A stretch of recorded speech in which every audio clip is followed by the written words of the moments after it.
While the eyes of the world have been focused on COVID, HIV, hepatitis C, botched abortions, and drug overdoses have not gotten any better. In fact, the rates have only increased.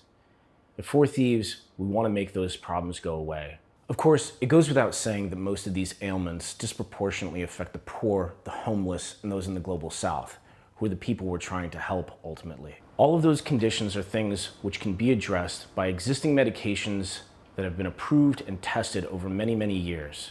They just merely aren't in the hands of the people who need them yet. So in addition to developing the technology, we also have to make sure that people know about it. We need to harness publicity mechanisms so that people are aware that it's out there. We need to go through and shepherd people through the process of making them no longer afraid of the new technology. Now, most of the technology that we've been developing is built specifically to be accessible to an end user who's not technical by nature. But there's more to do. As pleased as we are with the work that we're doing, it is but a small facet of a much larger issue. We want people to get invested in their own health, and we want to be able to facilitate and be a catalyst for other projects in open health.